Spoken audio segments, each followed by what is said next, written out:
Shirley, it was 2 years ago this Friday, police officer Milton Green was shot by a fellow officer, leaving him unable to return to work. Green says the city has been dragging its feet on the investigation, and now he's at risk of losing his home. The moment he was shot, everybody knew that he was shot by a fellow officer. In June of 2017, a chase involving St. Louis police and a stolen car came to an end near Park and Astra in the city's North Point neighborhood. St. Louis police said the suspects and officers exchanged gunfire. The lawsuit says 3 suspects inside the car got out and ran past the home of off-duty police officer Milton Green, who was in his driveway. One of the suspects pointed his gun at Green. Green drew his service weapon, identified himself as police, and told the suspect to drop his gun. The suspect ran. Uniformed officers arrived and ordered Green to drop his gun and get on the ground. Green complied, identified himself as an officer, and showed his badge.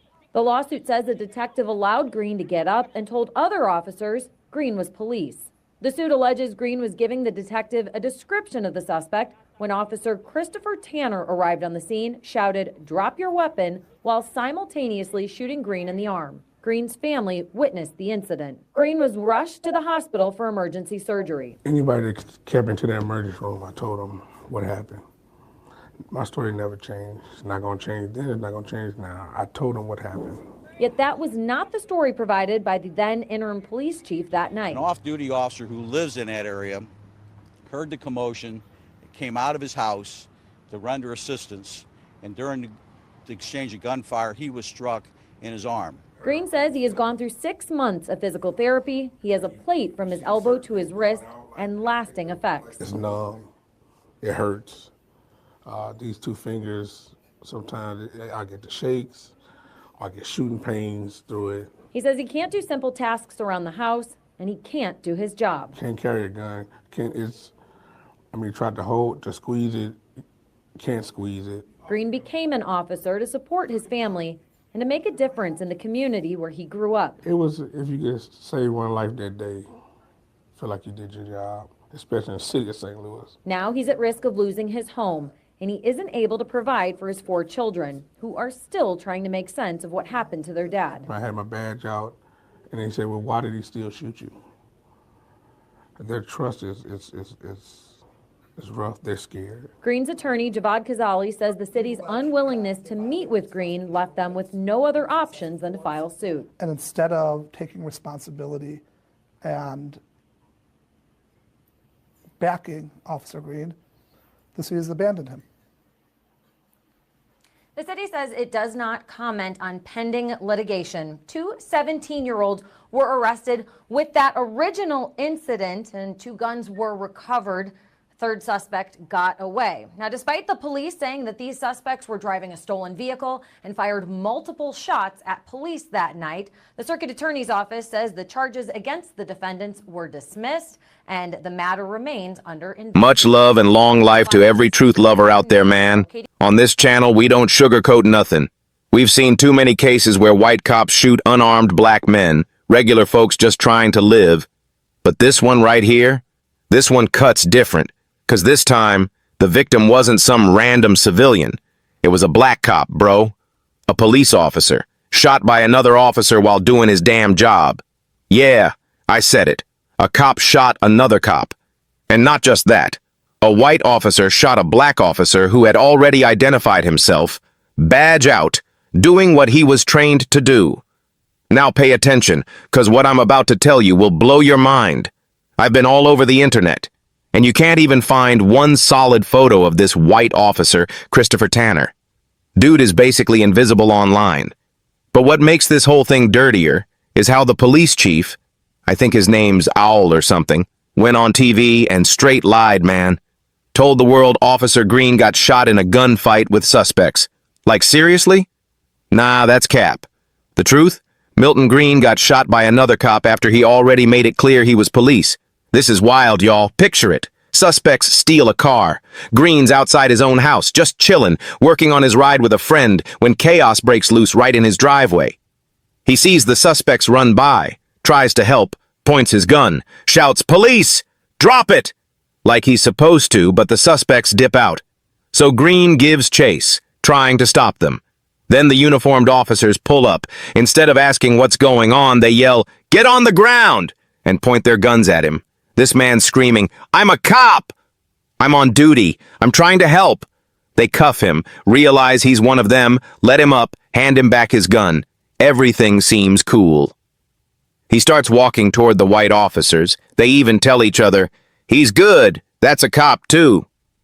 But before you can blink, this one wild, trigger-happy dude comes around the corner screaming, "Drop your gun!" And bam! Shoots Milton Green before he could even turn around.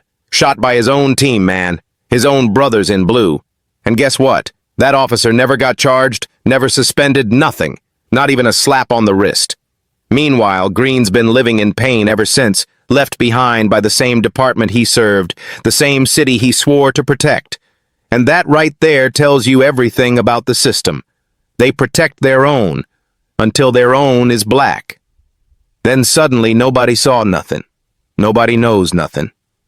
The silence is louder than the gunshot. And that's why we tell these stories. 'Cause if a black cop can get shot doing his job and still be treated like a criminal, what hope does the average black man on the street even have? This ain't just a story, it's a warning, it's a mirror, and the reflection's ugly. Now, before we go deeper, before you hear Milton Green's own voice tell his truth, I want y'all to really listen. 'Cause this is the side of America they don't put on TV. Former St. Louis police officer mistakenly shot by a fellow officer is suing the city. He's claiming the department abandoned him because of his race. Our Sarah Maki has his story tonight. Could have been a lot worse. I could be dead. Milton Green filed a federal civil suit Monday alleging another officer used excessive force against him, leaving Officer Green permanently disabled and incapable of returning to duty. My rights have been violated. I feel this is not my fault. I didn't do any thing wrong. On the force for over a decade, Green was helping a neighbor work on a car outside their homes in June 2017 when a police chase ended here, right near his house. Green came out, says he tried to help, but was shot by another officer in the arm. His wife saw him get shot, and his then 15-year-old daughter saw Officer Green lying on the ground bleeding. Green says he's now drowning in bills and his home is nearing foreclosure. Green is now suing the other officer involved, identified as Christopher Tanner, who is white, saying he faced only administrative leave while Green is now out of work. Green believes he's been mistreated by his department and his fellow officer because of his race. If I was white, I wouldn't have been shot. In that lawsuit that Green filed here, he said the city also had noticed that its training and supervision were inadequate, and he says that the internal affairs investigator who handled his case had a conflict of interest. He's now asking for damages in this case, and they're also petitioning for his pension, but his attorney says that that is a separate issue. Casey. All right, Sarah, thank you. And when asked about the lawsuit today at a news conference with the mayor, here's how the city's public safety director responded. I'm always disappointed when mistakes are made, when officers are alleged to have been reckless and careless. We don't know that yet. I do know that he was hurt, and I knew that his family has been devastated as a result of his inability. Look, you can just feel the pain in that clip. Milton wasn't just fighting for his life that day. He's been fighting ever since. This all went down back in 2017, right? Man got shot by a cop, filed his lawsuit in 2019, and what did the city do? They came back in 2021 with a weak-ass settlement, just $150,000. Like, come on now. You shoot a man, ruin his body, destroy his career, and that's what you call justice? After the lawyers and hospital bills, he probably walked away with $50,000, if that. That's not justice. That's hush money. And what kills me? He can't even carry a gun anymore. Man's rights stripped away, while the one who pulled the trigger still walks around with a badge. Now watch that so-called public safety director. Dude couldn't even look straight into the camera. You could see he didn't want to say the truth. Hesitant, cold, like he's scared to admit his own department did this man dirty. Then they go, "We need all the facts before we act." Bro, The facts are right there in the damn footage. It's 4K evidence of brutality, and they still want to play the waiting game. And this new police chief, man's acting like he's gonna review the situation. Review what? The last chief straight up lied on camera, covered for his boys, and now he's still working under him? That's not accountability. That's protection. This right here is exactly why folks don't trust the system. Because when it's them, they walk away clean. When it's us, we get a coffin or a court case. Tell me how that's fair. The then interim police chief knew what the situation was before he gave his public statement. Can you discipline him in some way now that you're police chief? Well, certainly that's possible. That would be possible. So I now know that the statement that he gave the night that it occurred was different than the statement he gave the next day. So it's possible that in that review that I might determine that he did something inappropriate. That's certainly possible. But what I know, or at least from what I'm reading, from how the mayor feels about it, I know she's been asked about that several times, is that that she believes that it was an issue as it relates to early information versus being updated. I don't know. I have to read that to see if I feel the same way when I read it.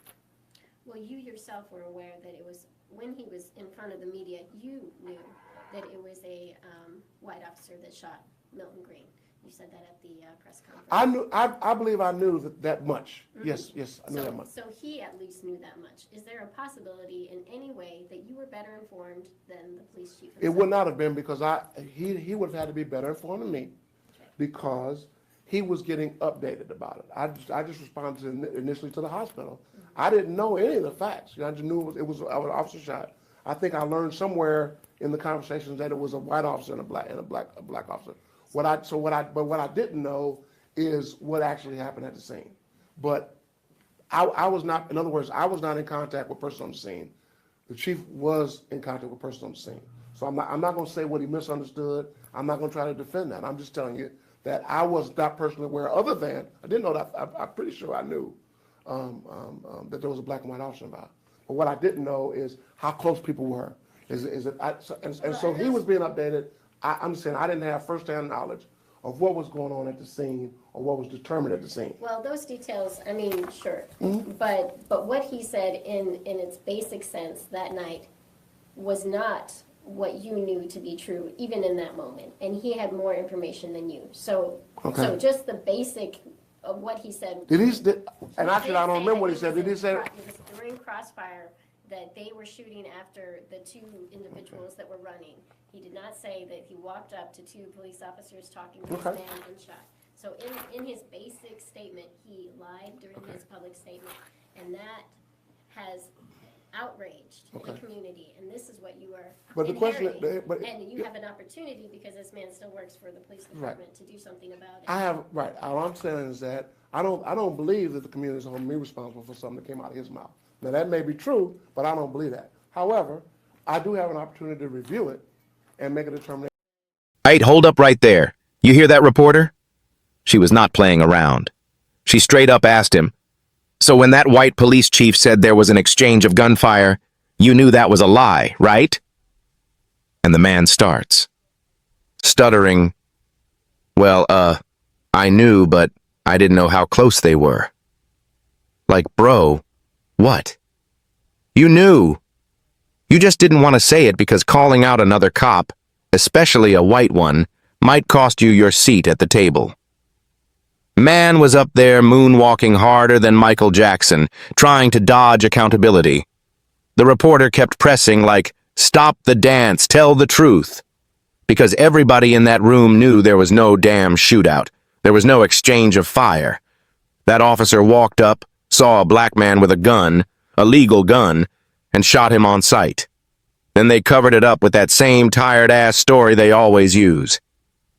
Oh, there was a threat. There was crossfire. Nah. It was cold, it was calculated, and it was cowardly. And the sad part? That fake report stood. That lying chief kept his badge, got promoted, retired good, while Milton's still fighting pain and PTSD every single day. And now here we are, 6 years later, and not a damn thing has changed. Nobody lost their job. Nobody faced jail time. They just moved the names around and kept it pushing. That's why folks don't trust the system. That's why videos like this gotta go viral. Because if we don't talk about it, they'll bury it. We're not crazy. We're just tired of watching the same movie with a different black man in the lead role. You see, this right here is exactly why people say justice ain't blind. It's just biased. Milton Green wasn't some random dude off the block. He was one of them. A cop, serving the same badge that turned around and almost took his life. And yet, 6 years later, the man who shot him still walks free. No charge, no consequence, no apology. You gotta ask yourself, if they can do this to one of their own, what chance do the rest of us really have out here? This ain't just about one case. This is about a system that keeps protecting the uniform over the truth. And the sad part? They expect us to just move on. Nah, not here, not today. Milton's story deserves to be heard, and stories like his need to reach the world. That's why we do this. To uncover the lies, to tell the truth they keep hiding. Much love and long life to every truth seeker watching right now. If you felt this, if you believe this story needs to be seen by more people, hit that subscribe button, drop your thoughts in the comments, and let's make some noise. Your voice matters. Your little comment could change the narrative. This is the Untold Crime Chronicles, where we speak for those they tried to silence.